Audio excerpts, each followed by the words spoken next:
po sa lahat at sa mga judges at sa mga audience.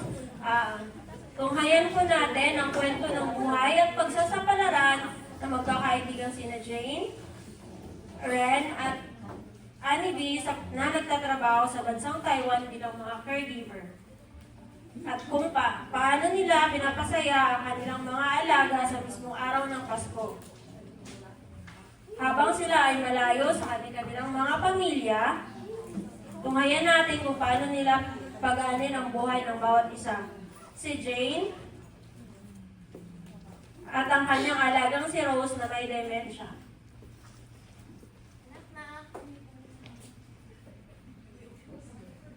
Hello, Mrs. Rose. I'm Jane. Pwede ba akong tumawag sa'yo? Mrs. Rose, oras po ng kainan mo. Kain ka na po. Gusto ko po. Sige, mamaya na lang. Okay lang ba? At si Rain naman po at ang kanyang alagang si Lani na na-stroke.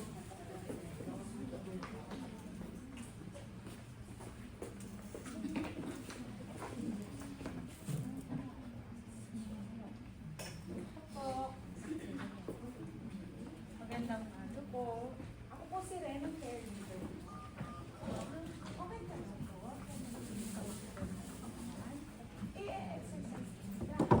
Mamaya. Sa park. Kailangan ko muna yun.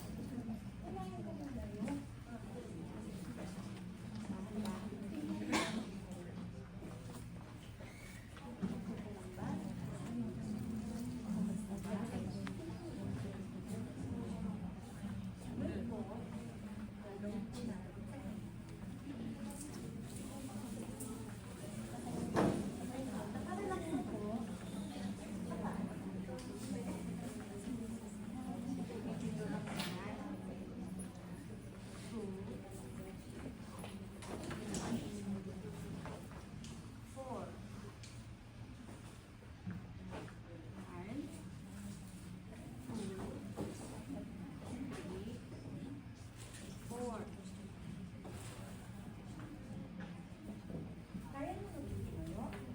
Tutulungan ko po kayo sa park kasi maganda tayo doon para mag-video. Kayo po. Yan. 2, 3. Dahan-dahan po.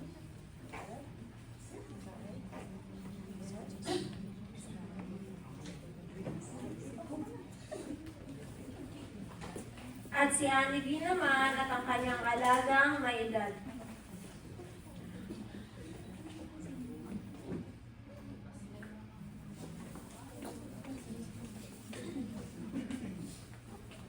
Hello ma'am, good morning. Ako po si Annalyn. Kukuhanan ko kayo ng video ngayon. Kamusta po kayo ma'am?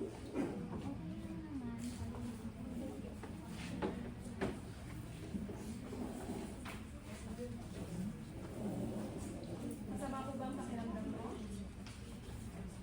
Kaya naman, malungkot lang. Magpapasko na naman kasi may dumalawan ng magkapamilya sa akin. Huwag po kayong malungkot ma'am. Ilang Pasko na kasi yung dumarating. Wala man lang akong kamag-anak na dumadalaw sa akin.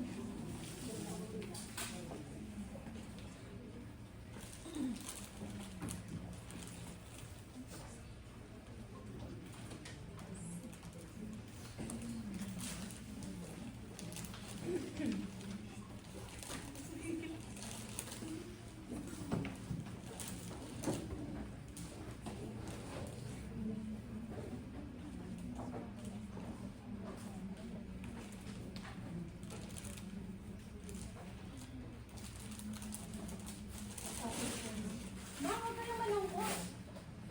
May maganda akong balita para sa'yo. Alam mo kung bakit pati yan? Normal ang baby mo. Huwag po kayong malungkot kung hindi man kayo dinadalaw ng pamilya mo. Nandito po kami. Nagbibigay sa'yo ng kasayahan. Tsaka, halika po. Meron po kami party. Sama ka.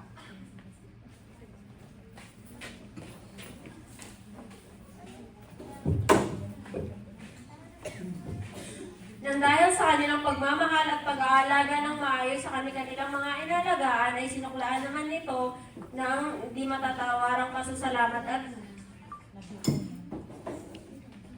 at sa araw na ito ay hahandugan namin kayo ng isang sayaw bilang pasasalamat.